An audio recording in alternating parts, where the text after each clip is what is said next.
제가 그때 당시에 7월 말에 한 번 서울 부동산을 쫙 돌았었거든요. 현장에서 들었던 얘기 중에 재밌는 부동산 사장님들의 멘트가 있어요. 사람들이 15억, 16억 할 때는 그렇게 사라고 해도 안 사는데 19억에 그렇게 사겠다고 너도 나도 줄을 섰다는 거예요.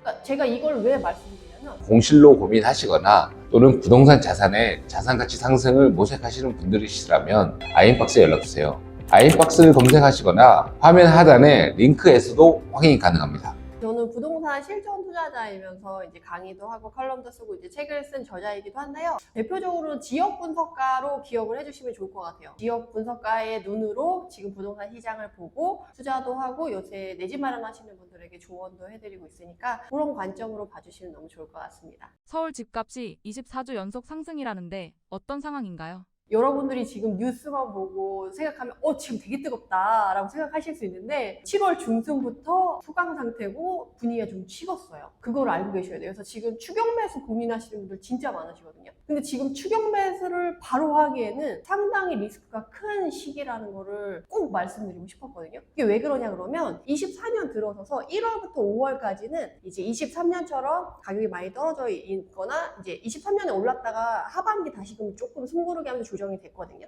그러면서 다시 24년도에 주로 서울 위주로 반등을 하기 시작했는데 그 반등을 하기 시작하면서 5월까지는 그래도 한 개가 거래되면 그거보다 2천, 3천 또는 5천 높은 가격에 매물이 나오고 그게 거래가 되면 또 조금 더 높은 가격에 매물이 나오고 또 하나 거래되고 이런 식으로 차근차근 가격이 올라갔다라고 한다면 5월 말부터 7월 중순까지는 그런 게 전혀 없는 이런 규칙이나 근거나 이런 게 없이 요새 너무 과열됐어. 더 받을 수 있을 것 같아. 그냥 10억에 거랬다. 다음 17억, 막 18억, 19억 막 이렇게 가격을 올렸던 시기가 5월 말부터 7월 중순이라고 생각하시면 돼요. 근데 문제는 제가 그때 당시에 7월 말에 한 번 서울 부동산을 쫙 돌았었거든요. 제가 현장 임장을 중시하는 지역 분석가예요. 그러니까 데이터만 보는 사람은 아니어가지고 현장을 많이 도는데 현장에서 들었던 얘기 중에 재밌는 부동산 사장님들의 멘트가 있어요. 사람들이 15억, 16억 할 때는 그렇게 사라고 해도 안 사는데 19억에 그렇게 사겠다고 너도 나도 줄을 섰다는 거예요. 그러니까 제가 이걸 왜 말씀드리냐면 너무 안타깝다라는 거죠. 어떤 관심 단지가 있어. 내 집 마련하려고 하는 지역과 단지가 있어. 그러면 거기에 단지가 내가 어느 정도 가격에 진입할 수 있는지 본인의 자산 현황을 보고 있다가 그 가격이 오면 확진해가지고 들어가야지 15억, 16억에 들어갈 수 있거든요. 그게 이제 2022년 말이나 24년 초가 되는데 그때 사실 22년 말 같은 경우는 더 떨어질 거야. 그때 자이언트 스텝 밟고 막 엄청 그럴 때라서 공포가 확산되는 시기여서 정말 용기 있는 사람 아니고서는 사기가 쉽지 않은데 그때 사는 사람들이 지금 위너거든요. 전국적으로 서울 부동산을 봤을 때도. 그런데 그렇게 안 사고 있다가 나중에 너도 나도 값이 올라서 산다고 할 때 더 비싼 가격을 주고 산다는 거죠. 그리고 7월 중순부터 말부터 시작해서 이제 가격이 너무 급격하게 올랐으니까 이제 피로도가 쌓이고 숨고르기를 하게 돼요. 부동산 가격은 계속 오르거나 계속 떨어지지 않고 상승하든 하락하든 상승을 많이 했으면 잠깐 숨고르기 하고 다시 올라가거나 아니면은 조금 떨어지거나 이런 식으로 방향을 정하게 되는데 지금 시점이 딱 그런 타이밍이에요. 그래서 5월 말부터 7월 중순까지 정말 뜨거웠던 시장이었고 지금 숨고르기 구간에 가격의 피로도가 쌓여서 숨고르기 구간에 들어왔는데 지금 딱 추석을 앞두고 있죠. 명절 전후로 부동산 시장의 분위기가 바뀔 가능성이 높고 그리고 8월 21일에 부동산 대출 규제 정책이 또 발표됐잖아요. 이게 상당히 큰 영향력을 발휘할 거라고 저는 생각을 하거든요. 왜냐하면 이전에 문재인 정부 때도 거의 30번에 달하는 규제 정책들이 발표됐다라고 했었는데 그때 가장 큰 영향력과 가장 긴 시간에 그 부동산 시장에 영향력을 발휘했던 게 첫 번째가 대출 규제거든요.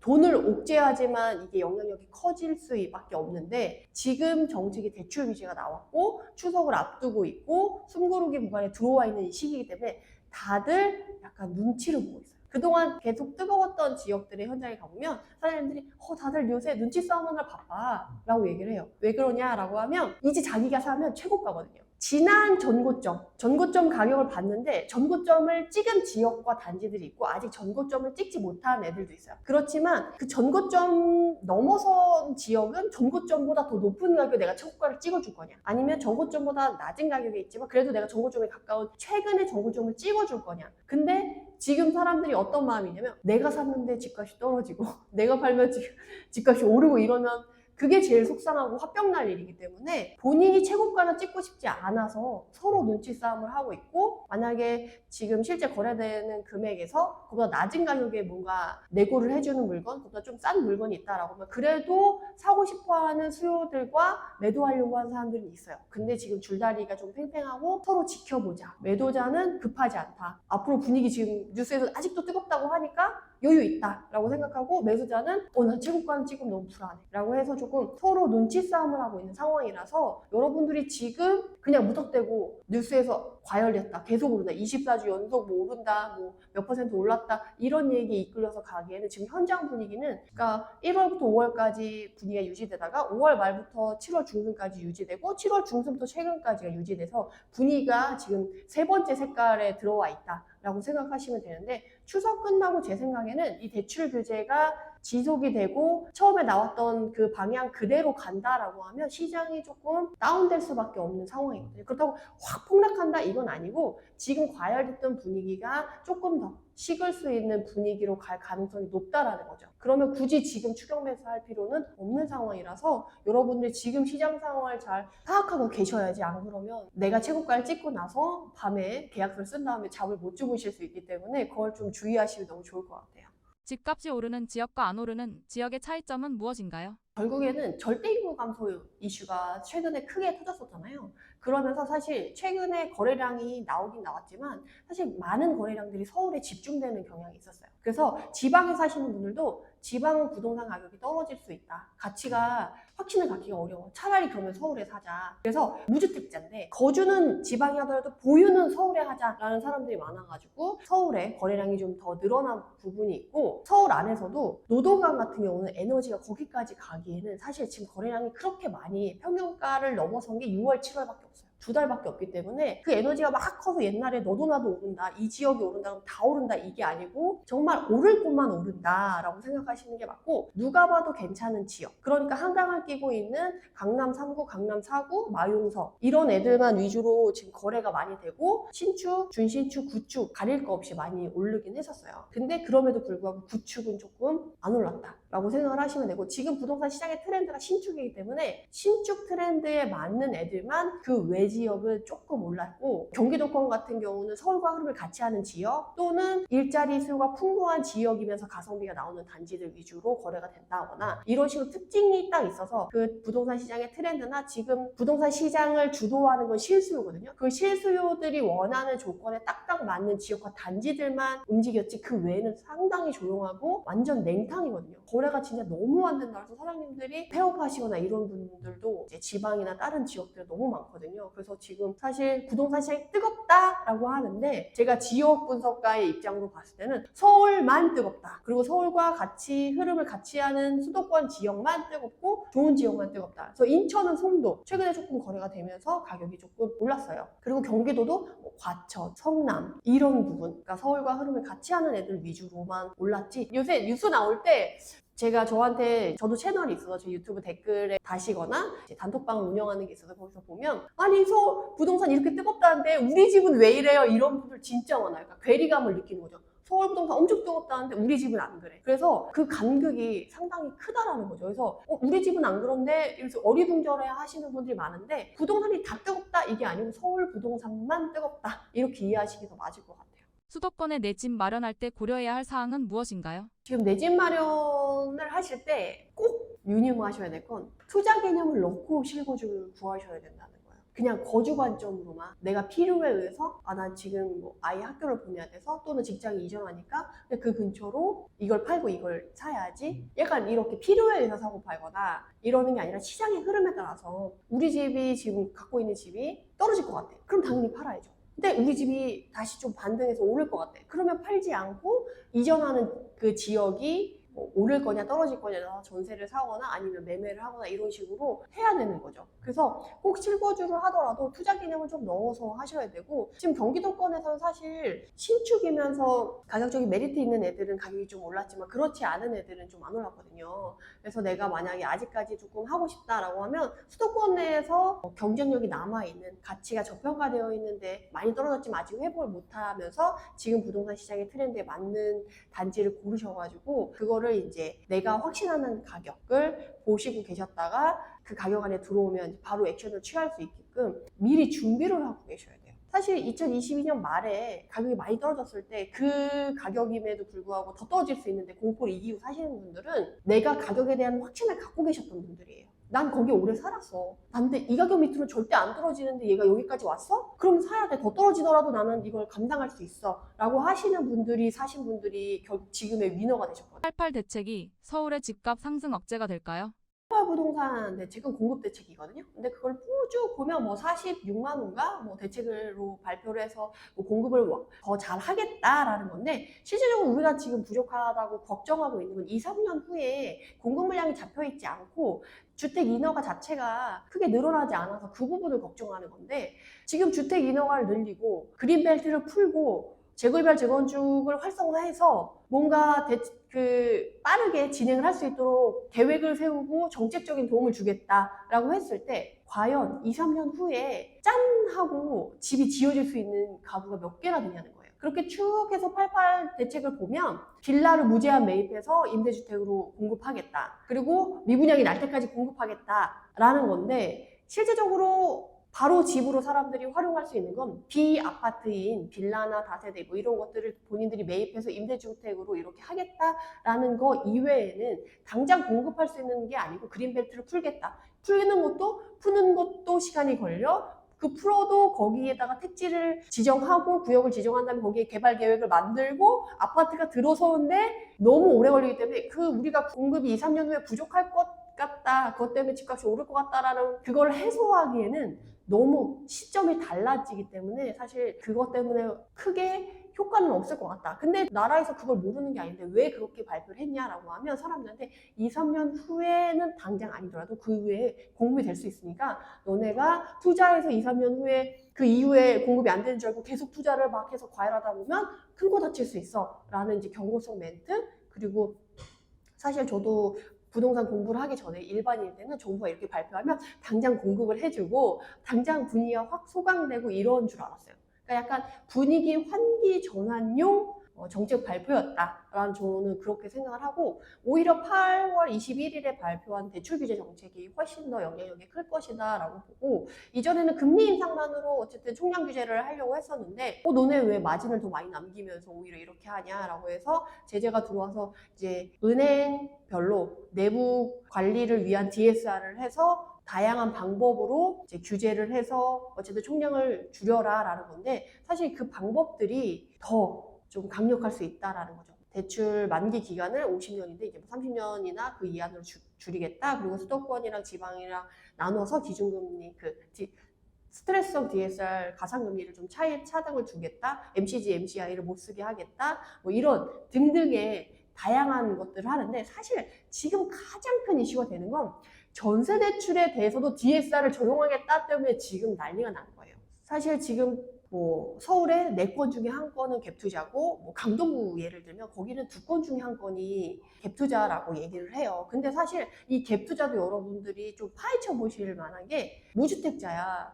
근데 난 지방 살아. 근데 난 지방에 집을 사면 집값이 떨어질 게 너무 무서우니까 차라리 거주는 여기서 하더라도 나중에 서울에 집을 살았다가 거기에 들어가고 싶어 라고 해서 우선은 전세 끼고 사놓는 분들도 계시고 사회초년생이에요. 집값이 오를 것 같아. 근데 나는 거주를 할 정도까지의 돈을 모으진 못했어. 그러면 사실 거주를 하면서 그 집을 살려면 내가 주택담보대출을 받아가지고 그 대출 이자도 내고 주택담보대출 금액과 매매가 차이에 대해서도 그 금액 실제로 들어가는 금액도 갖고 있어야 되거든요. 그러니까 훨씬 더 큰 금액이 필요해요. 근데 내가 전세를 넣고 우선 산다라고 하면 그 전세가랑 매매가 차이뿐만 있으면 되고 그 전세가에 해당하는 건 전세에 들어오신 분이 대출을 봐서 이자를 내든 어쨌든 그 부분이 해소가 되니까 상대적으로 부담이 덜 하거든요. 그래서 사실 사회초년생분들이 최근에 신축 트렌드와 함께 신축을 그런 식으로 내 집 마련을 미리 좀 땡겨서 한다라고 하시는 분들이 있는데 사실 저는 그 분들도 실수요자라고 생각하거든요. 집이 1개밖에 없어. 그럼 저는 그건 실수요자라고 인정을 해줘야 된다라고 생각을 하거든요. 근데 지금 이렇게 돼버리면 전세를 끼고 집을 사는 것 자체가 이제 어려워지는 거죠. 그래서 지금 전세대출 DSR 적용하겠다라고 나오고 나서 지금 각 단지들마다 계약을 해놓은 사람들마다 지금 난리가 났고, 최근에 또 지금 11월 달에 강동구에 올림픽 파크포레온 같은 경우 12,000세대가 있는데 지금 분양가 상한제 3년 유예해준다 하고 해가지고 전세 맞추려고 했는데 뭐야, 전세 대출 안 내준다고? DSR 적용한다고? 그러면 전세자 구하기 어려운데 이거 어떻게 하라는 거야? 라고 하면서 지금 부동산이랑 은행에 지금 전화통이 막 불이 났대요. 지금 그럴 수밖에 없는 지금 정말 시장은 혼란의 상황인 거고, 지금 태풍이 막 불려고 하는 진짜 혼란한 시장이니까 여러분들이 뭔가 의사결정을 하실 때는 이런 전반적인 상황을 다 이해하고 내가 이것 리스크들을 다 감당할 수 있을 때 하셔야지, 안 그러시면 오히려 손해를 보실 수가 있으니까 상당히 조심해야 되는 시기다라고 말씀을 드리고 싶어요. 지난 정권의 대출 규제도 효과가 없었는데 이번에는 효과가 있을까요? 효과가 좀 있을 수밖에 없고, 우선 유동성을 줄인다는 것 자체가 효과가 있을 수밖에 없고, 그게 일시적으로 단기간에 있을지라도 있을 수밖에 없고, 문제는 여러분들이 좀 헷갈리시는 게 지금이 이전의 대세 상승장만큼 완전한 상승기냐, 그러니까 여러분들이 지금이 상승기냐 하락기냐를 구분하실 때 조금 시야를 좀 넓게 보실 필요가 있어요.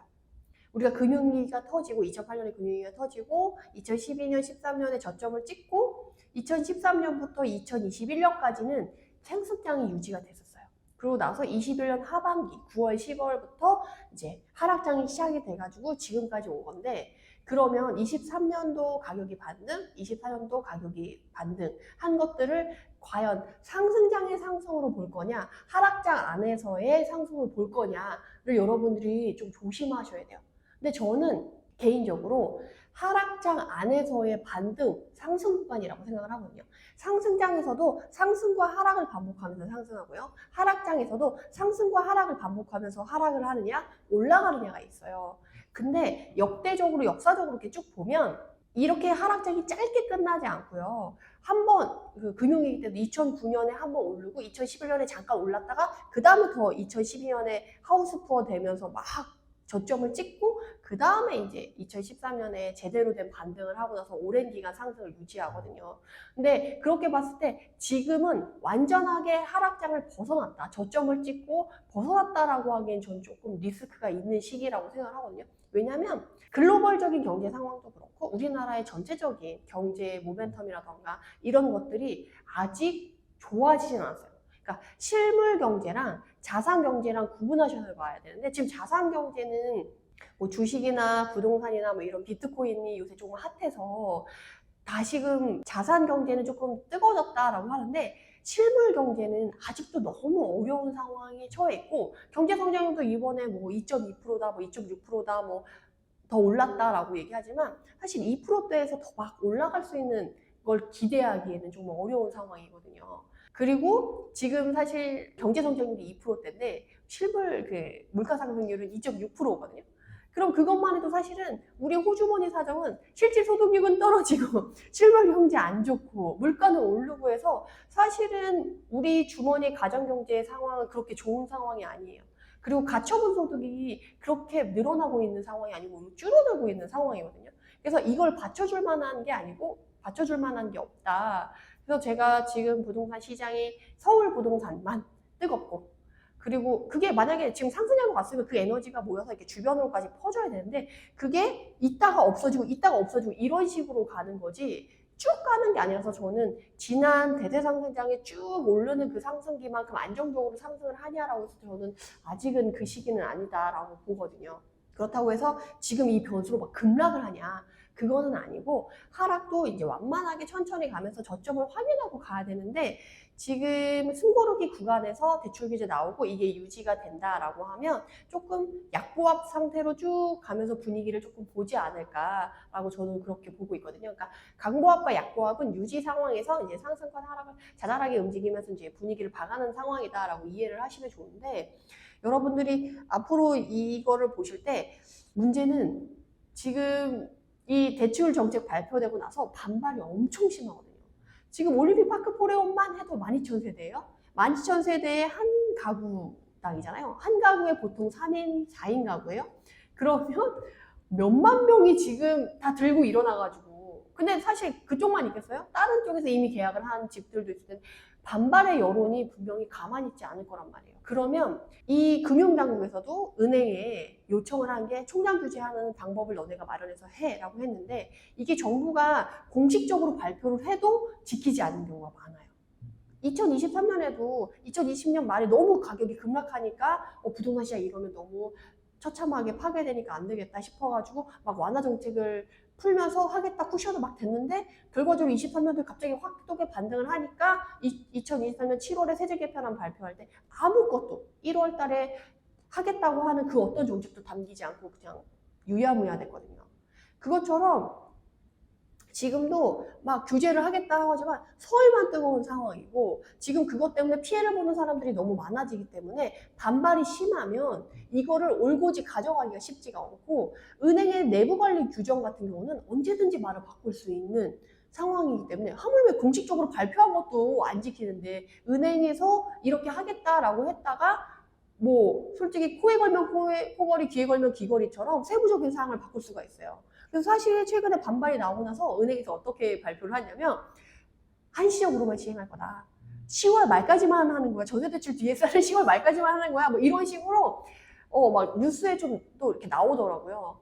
그런 식으로 이렇게 세부 규정을 바꾸면서 말 바꾸기를 할 수 있기 때문에 조금 여러분들이 부당하다고 생각하는 건 확실하게 반발을 하셔서 내 자산을 지킬 수 있게 의견 표출을 하시고 이게 안 지켜져서 대출 규제가 안 된다라고 하면 지금 분위기에서 유지될 가능성이 훨씬 높은 거죠. 떨어진다기보다는. 그렇다고 막 이전에 24년 초, 23년 초처럼 쫙 올라가냐? 그건 아니고 이미 가격적인 부담으로 올라와 있기 때문에 좀 강보합으로 올라간다는 거지 또 쫙 올라갈 수 있다는 얘기가 아니거든요. 23년 초에는 가장 지금 부동산 시장 트렌드 흐름상 가장 대표적인 게 이제 송파 강동구, 그 다음에 24년도에는 마포 이렇게 꼽혀지는 지역들이 있거든요.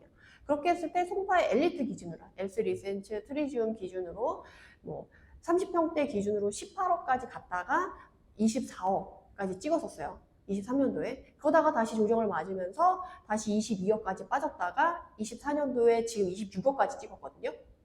근데 26억에서 이게 30억까지 찍을 거다. 이런 분위기는 아닐 거다라는 거죠. 그래서 대출 규제가 심해지면 26억에서 뭐 25억, 24억 이렇게 왔다 갔다 하면서 강보합과 약보합을 유지할 것 같고 만약에 분위기가 조금 대출 규제 못하겠다라고 가면 뭐 26억에서 왔다 갔다 27억, 뭐 25억, 그러니까 1, 2억 정도 왔다 갔다 하는 수준으로 그 수준이 유지될 것 같다라고 저는 보고 있습니다. 안전한 임대, 안전한 빌라가 실현 가능하나요? 저는 실현도 조금 힘들지 않을까. 왜냐면 정부도 요새 돈이 없거든요. 세수가 많이 줄었어요. 그래서 세수가 많이 줄은 것 때문에도 공격을 많이 받는 상황인데 무제한으로 매입하겠다? 무제한으로 돈을 들여야 되는데 그 돈을 어디서 마련할 거냐. 그것도 의문점이고 심지어 만약에 그건 차치하고 그래. 정부가 어쨌든 긁어 모아가지고 무제한으로 계속해서 산다고 해도 그 산 거를 임대를 놔야 되는데 과연 임대 들어오는 사람들이 무수한 수요가 있겠냐라는 거예요. 지금 패러다임은 우리나라 같은 경우 아파트를 선호한단 말이에요. 그래서 이번에 국토부 장관님이 새로 취임하실 때도 주거의 패러다임을 바꿔야 된다라고 했지만 본인이 원하는 데 살고 싶은 거를 아파트에 살고 싶은데 갑자기 빌라 주거의 패러다임을 바꿔야 된다. 빌라에 살아라 이런다고 사람 마음이 바뀌는 게 아니잖아요. 그래서 물론 이제 전세 시장 자체가 지금 파괴가 돼서 완전 파괴됐잖아요. 그래서 그거를 정상화시키는 용도로는 되겠지만 그걸로 인해서 이제 전세가 상승을 어느 정도 완화시킬 수는 있겠죠. 근데 이 서울 부동산 시장의 집값을 잡는 거는 매매 시장이기 때문에 전혀 다른 시장이에요. 뭐 전세가가 너무 많이 오르면 매매가를 밀어 올린다라고 해서 가격이 오를 수 있으니까 전세가를 잡으면 매매가 밀어 올리는 거를 없애서 안 오르지 않을까라고 생각할 수가 있는데 지금 이미 매매가랑 전세가랑 갭이 많이 벌어졌고 전세가율이 50에서 60%가 채 안 돼요. 그래서 전세가가 조금 더 올라와 줘야 그런 시장이 형성이 될 거고 지금부터 그거가 영향을 미칠 거다라고 생각하기 조금 어려운 상황이다라고 말씀드릴 수가 있겠습니다. 구축 아파트의 슬럼화가 될 것이라 생각하시나요? 사실은 지금 시기가 부동산 이제 상승과 하락을 반복해서 갈 때 이제 초기 상승기, 후기 상승기, 그리고 초기 하락기, 후기 하락기 이렇게 4개로 나눠요. 그래서 이 4개로 나눌 때 각 기간마다 떠오르는 지역이 있어요.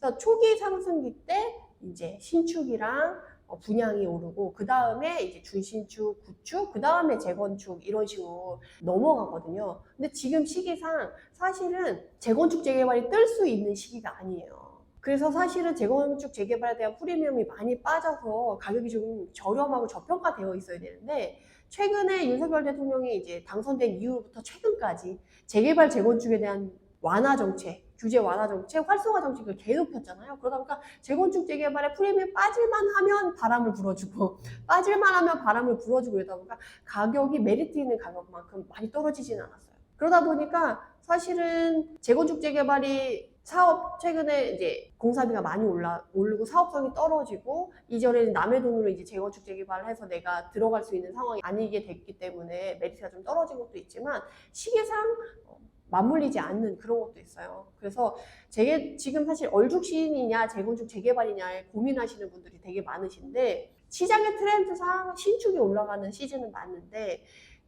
문제는 신축 프리미엄이 또 너무 많이 붙어 있어요. 왜냐면 신축이 있고 준신축이 있고 구축이 있고 하면 이 아파트마다 일정한 가격에 매매 평당가 가격에 갭을 두고 이렇게 같이 견인해서 가는데 신축만 이렇게 더 벌어져서 갭이 벌어진 감이 없지 않아 있어요. 그래서 오히려 신축의 프리미엄이 되겠다. 그러니까 원래 분양권에만 프리미엄이 붙잖아요. 근데 그런 게 아니고 신축 아파트 자체에 이렇게 프리미엄 형식으로 붙어 있기 때문에 지금 가격이 조금 많이 비싸다라고 저는 생각을 하거든요. 그래서 지금 신축을 보기엔 좀 그렇고, 근데 내가 실거주로 나는 좀 단기간에 가격이 좀 계속 오르면서 좀 편안하게 살고 싶어 하시는 분은 그래도 신축을 보시는 게 낫고, 지금 2030, 3040의 좀 젊은 사람들 같은 경우는 리모델링 자체를 싫어해요. 그러니까 준신축만 돼도 그 아파트를 리모델링해서 안에 깨끗하니까 괜찮아 라고 하면 사는데 요새 2030 세대는 그렇지 않거든요.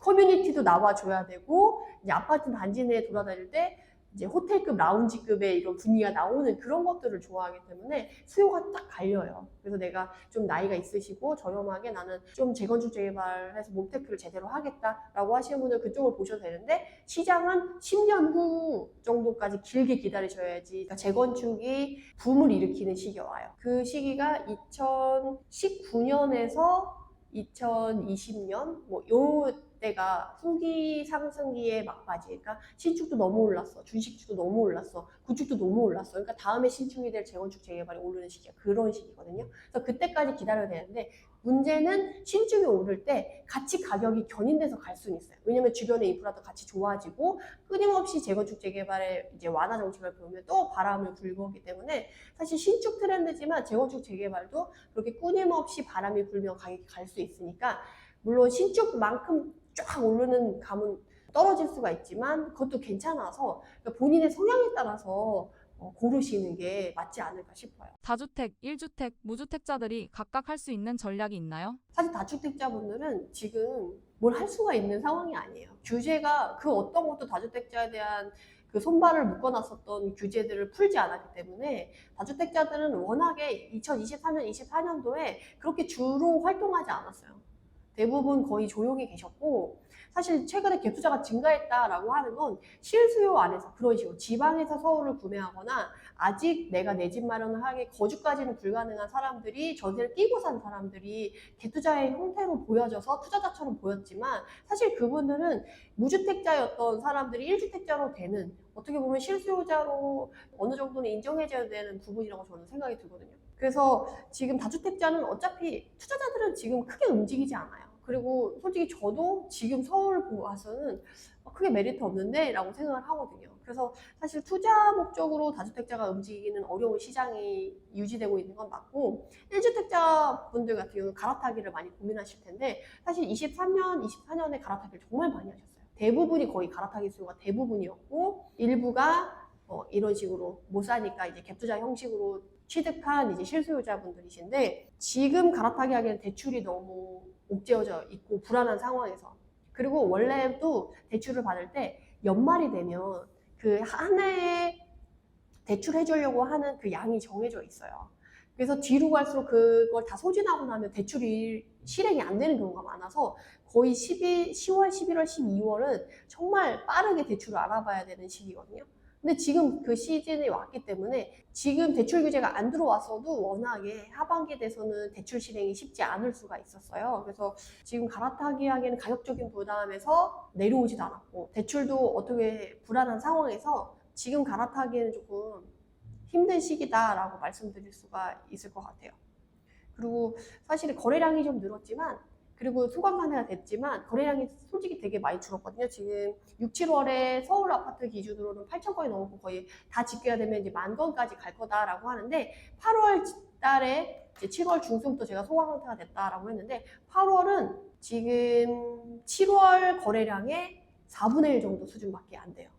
그러니까 8천 건이 넘었는데 지금 1,700, 2,700 정도까지 올라갔거든요. 근데 그것도 8월 원래 6월 달에 막 과열됐을 때 7월 집계가 되기 전에는 뭐 6월 달이 7천 건 정도 집계가 됐을 때 7월 달 집계는 한 4천 건 정도 됐었거든요.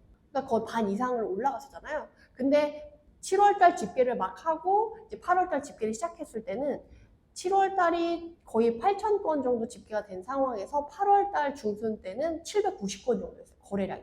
거의 10분의 1 수준이었거든요. 근데 8월 말쯤 되니까 17,000건 정도 됐었고 9월 초 되니까 8월 20일 대출 규제 정책 발표하니까 막차를 타겠다라는 사람들의 수요가 몰리면서 27,000건까지 올라왔어요. 막 마지막 주에 정말 발빠르게 많은 분들이 정말 바쁘게 움직였다라는 걸 느낄 수가 있겠죠. 근데 그럼에도 불구하고 뭐 8,000건 정도 되는 거에 비하면 지금 뭐 2분의 1 수준이 안 되는 수준 거래량으로 나왔기 때문에 지금 아무리 다 집계가 끝냈을지라도 7월만큼 거래량이 나올 거다라고 보기는 어려워요. 그러니까 한마디로 소강 상태로 들어간 건 맞다라는 거죠. 거래량이 줄었다. 근데 문제는 현장에서는 가격이 떨어지진 않아요. 매도자가 급하지 않다라는 거죠. 뭐 그렇다 하더라도 계속 올라갔었으니까 기다리면 되고 지금 가격도 충분히 만족스러우니까 굳이 급하게 할 생각이 없다라는 거죠. 그래서 가격적인 메리트 정도에서도 메리트 있지 않고 거래량도 많이 소강 상태가 들면서 굳이 리스크를 감내할 필요가 없고 게다가 대출 규제도 있어서 불확실성이 더 커졌기 때문에 지금 갈아타기를 하는 거는 조금 좋지 않는 시기다라고 말씀드릴 수 있을 것 같고 사실 무주택자는 상황이 되면 사시는 게 맞거든요. 근데 지금 너무 과열돼서 비싸게 된 애들을 보는 거는 사실 1, 20만 원도 아깝고 1, 2천만 원도 아까운 이 상황에서 지금 사시라고 하긴 그렇고 제가 아까 말씀드린 대로 본인 자산 상황에 맞는 후보 지역과 단지를 몇 개 고른 다음에 모니터링 하셔서 이 가격이면 난 이 단지가 가치가 충분히 이 정도의 가격의 가치는 갖고 있는 것 같아 라고 그 가격대를 선정한 다음에 그 가격대에 올 때까지 기다렸다가 모니터링 하신 다음에 진입을 하시면 좋아요. 특히나 근데 서울은 과열됐지만 사실 경기도랑 인천은 아직도 움직이지 않은 지역들이 너무 많거든요. 그래서 무주택자분들은 사실 지금 서울에가 너무 과열돼서 일부 사람들이 이제 경기도로 넘어오고 경기도의 거래량이 다시금 늘어나고 있는 분위기가 지금 형성되고 있어요. 그렇기 때문에 지금 경기도나 인천 보시는 분들은 지금 움직여서 모니터링 하셔서 반등이 될 것 같다 그러면 바로 움직이셔야 되거든요. 그래서 지금 가장 베스트한 방법은 그런 식으로 본인의 진입할 수 있는 관심 지역이랑 관심 단지를 정해서 모니터링을 하고 있다가 이제 매물이 쌓여있던 게 없어지고 가격이 더 떨어지려고 하다 더 이상 떨어지지 않고 올라가려고 하는 시점에 마지막 그때는 올라타셔야 되는 상황이거든요. 그래서 이게 핀셋으로 움직이기 때문에 딱 거기 조건에 맞는 지역과 단지만 움직이기 때문에 본인이 보고 있는 단지를 보고 있다가 움직이셔야지 전문가 말대로 지금 과열됐다 지금 떨어진다 이 말만 듣고 내 단지를 적용하면 안 맞는 경우가 되게 많아요. 그래서 개별적으로 본인들이 직접 조사하고 준비하셔서 가는 게 가장 확실하다라고 말씀드릴 수가 있습니다. 현 시점에서 기회가 있는 지역이 있나요? 지금 만약에 지역으로 본다라고 하면 지금 서울은 너무 많이 올랐고 이전에 이번 시장에서도 보면 시장의 트렌드 자체가 이제는 서울에서도 외곽까지 에너지가 가기 좀 어려워서 서울에서 좀 보고 싶은데 만만한 게 없고 좀 너무 외곽으로 가야 된다라고 그러면 차라리 경기도권의 이제 상급지를 보는 게 결국 용의 꼴이냐 뱀의 머리냐인데 최근의 모습은 뱀의 머리가 훨씬 더 괜찮은 분위기를 나타냈거든요. 그래서 여러분들이 방향성을 잡으실 때 차라리 경기도의 상급지 그리고 경기도권에서 새롭게 떠오르고 있는 일자리 수요가 풍부한 지역들 그리고 인천에서 새롭게 떠오르는 지역들이 있잖아요. 최근에 뭐 송도라던가 청라라던가 영종도라던가 검단 신도시라던가 이런 식으로 신도시급 새 아파트가 많이 들어있고 이제 그 주변이 크게 바뀔 만한 그런 지역들 위주로 보신다고 하면 오히려 추후에 이제 회복장이 완전하게 들어서서 가격이 올라간다라고 했을 때 안정적으로 상승하는 걸 보시면서 마음 편히 거주를 할 수 있지 않을까 싶습니다. 지방에도 투자할 곳이 있나요? 지방은 이제 확실하게 나눠졌어요. 그래서 옛날에는 지방이 전체적으로 이제 광역시급이나 이제 괜찮은 상급지 지역들은 괜찮다라고 했었는데 지금 그 분위기를 기다리기까지는 시간이 너무 좀 오래 걸릴 것 같아가지고 그렇게 넓게 보긴 어렵고 지방 안에서도 수도권화된 지방이다라고 말씀드리는 지역들이 있어요. 예를 들면 천안, 아산, 청주 이런 지역들은 괜찮다라고 보거든요. 왜냐면 그런 지역들은 그러니까 수도권에서 빠르게 하면 1시간 반 정도면 충분히 이동이 가능을 하고 일자리 수요가 탄탄하고 특히 천안, 아산 같은 경우는 지금 수도권에 있는 수원, 화성, 기흥, 평택, 천안이 삼성벨트로 이렇게 연결이 되어 있어요. 그래서 일자리 수요로 거기 이 지역들이 연계가 되면서 수요가 이렇게 돌게 되거든요. 그리고 천안, 아산 같은 경우는 정말 수도권에서 1시간이면 빠르게 갈 수가 있고 뭐 GTX 호재도 있고 그리고 지금 절대 인구 감소 이슈 때문에 서울마저도 인구가 감소하고 있는데도 불구하고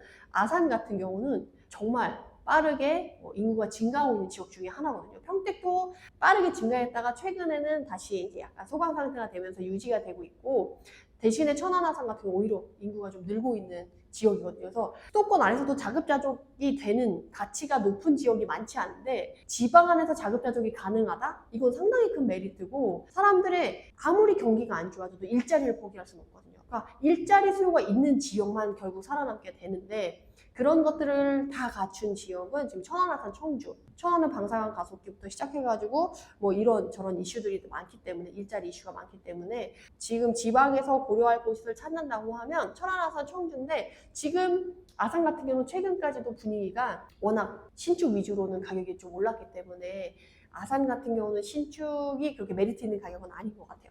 그리고 나머지 이제 준신축, 구축들은 좀 많이 떨어져 있는 상황이긴 한데 이게 지금 바로 하시라는 얘기는 아니고 이제 분위기가 전반적으로 좋아지면서 지방도 꿈틀꿈틀한다 그러면 뭐 가장 먼저 볼 지역이 이 지역이고 가장 먼저 회복 탄력성이나 좋아질 지역이 여기를 지켜보시라 모니터링 해보시라는 느낌으로 말씀을 드릴 수가 있고 아산 같은 경우 최근에 전세가가 아산이 공급량이 상당히 지금 많거든요. 신축 공급량이 많은데도 불구하고 입주 물량이 많은데도 불구하고 전세가가 오르는 지역 중에 하나가 아산이거든요. 그만큼 수요가 많고 인구가 늘어나고 그만큼 수요가 탄탄하다라는 거예요. 그래서 그런 지역들까지 좀 놓치지 않으셨으면 여러분들이 자산에 도움을 받지 않으실까 싶습니다. 수도권에서 좋은 지역을 좀 더 자세히 알려주세요. 조금 더 준다라고 하면 광명도 신축만 움직였고 준신축이랑 구축은 조금 안 움직였어요. 그리고 성남에서도 이제 분당은 전체적으로 다 이제 올랐거든요. 근데 수정구랑 중원구는 왔다 갔다 해서 아직까지 괜찮고 위례도 조금 많이 움직인 편은 아니에요. 그래서 그런 쪽으로 이제 보시고 용인 같은 경우도 용인의 수지구만 움직였지 기흥이나 처인구는 움직이지 않았고 수지구 내에서도 정말 분덕천동이나 상현동이나 뭐 이런 좋은 데만 올랐지 죽전은 아직도 움직이지 않았거든요. 그러니까 한마디로 좋은 곳에 좋은 곳만 올랐지 좋은 곳에 두 번째, 세 번째는 아직 움직이지 않았다는 거예요. 그래서 내가 자금여행에 가서 정말 최고의 지역은 가지 못하더라도 두 번째, 세 번째는 갈 수 있다라고 하면 그걸 기다리고 있다가 움직일 때 미리 들어가시라는 거죠. 그래서 이런 식으로 여러분들이 준비를 하시면 좋을 것 같아요. 미국 대선 후 금리 인하가 되면 앞으로의 경제 흐름은 어떻게 될까요? 사실 금리 인하 시기가 온다고 해도 솔직히 금리 인하 가지고는 부동산 시장에 크게 영향을 미치지 못할 거라고 저는 생각을 해요. 왜냐면 기준금리를 지금 계속 유지하고 있지만 시중금리가 자이언트 스텝 발표되는 막 7, 8%까지 좀 올라갔다가 지금은 3%, 4%대로 내려온 상황이거든요. 3%, 4% 내려온 상황은 지난 대대상승장의 금리랑 똑같아요. 차이가 없어요. 그러니까 사실은 지금 부동산 시장이 좋고 경제 상황이 좋다라고 하면 금리 때문에 뭔가 문제가 될 만한 건 전혀 없다라는 거죠. 그리고 기준금리를 인하한다라고 하더라도 시중금리를 인하할 수 있냐라고 할 때 지금 예대마진 자체가 기준금리랑 거의 딱 붙어 있어요. 그리고 올해 이제 나라에서 금융당국에 요청을 하고 금융당국이 은행에 요청을 한 게 너네 너무 변동금리 가입자가 너무 많아. 미국 같은 경우는 고정금리가 90%가 훨씬 넘고 변동금리 가입자가 별로 안 많아요. 그래서 금리를 크게 올렸다가 크게 내리고 이렇게 큰 폭으로 변동력이 커도 전체적으로 뭐 경제가 흔들린다거나 사람들이 타격을 받거나 그렇지 않아요. 우리나라는 변동금리 가입자가 70%가 넘는 상황이라서 타격이 큰 거거든요. 그래서 그걸 완화하기 위해서 리스크를 줄이기 위해서 변동금리 말고 고정금리의 가입자 수를 늘려라. 한 16에서 18% 정도밖에 안 되는데 30%까지 올리라는 게 이제 과제로 준 거였거든요. 그래서 최근에 이제 고정금리 가입자를 받으려고 예대 마진을 많이 낮추면서 오히려 그런 대출 상품을 팔았었기 때문에 은행에서 기준금리를 인하한다고 해도 시중금리를 인하할 만한 예대 마진이 남아있지 않아요.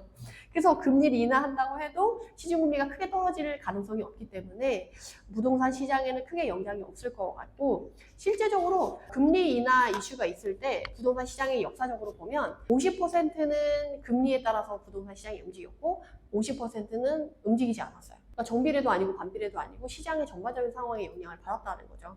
그래서 저는 크게 영향이 없을 것 같아서 올해 하반기나 내년 초는 그 대출 규제 그 영향으로 형성된 분위기가 계속 가지 않을까라고 생각을 하고 있습니다. 마지막으로 시청자에게 하고 싶은 말이 있나요? 지금 부동산 시장이 너무 혼란스럽죠. 근데 이게 제가 혼란스럽죠 얘기를 한 것 자체가 너무 여러 번 있었어요. 그래서 도대체 부동산은 생각하기도 싫다 이러신 분들 너무 많으실 것 같은데, 제가 부동산 공부를 시작하면서 느꼈던 게 정말 부동산은 아는 게 힘이 아니고 정말 아는 게 돈이더라고요. 내가 뭘 한 개를 아느냐 모르느냐에 따라서 정말 수천만 원을 잃기도 하고 수천만 원을 얻기도 하고 몇 억을 벌기도 하고 몇 억을 잃기도 하더라고요.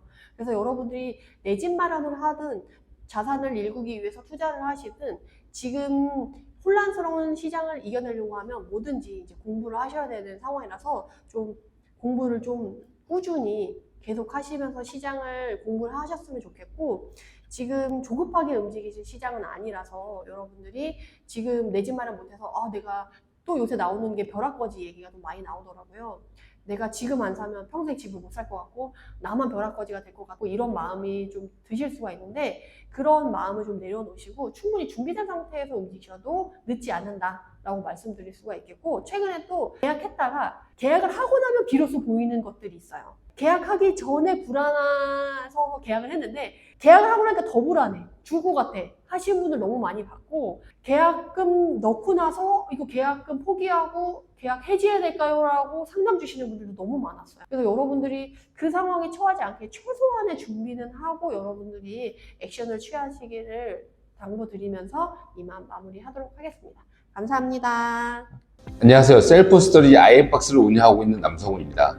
아이엠박스는 개인 보관 창고를 운영하며 오랜 기간 동안 공실로 고민하시는 임대인 건물주의 고민을 해결해 드릴 뿐만 아니라 부동산 자산가치 상승에도 기여하고 있습니다. 오랜 기간 동안 공실로 고민하시거나 또는 부동산 자산의 자산가치 상승을 모색하시는 분들이시라면 아이엠박스에 연락주세요. 아이엠박스를 검색하시거나 화면 하단의 링크에서도 확인이 가능합니다.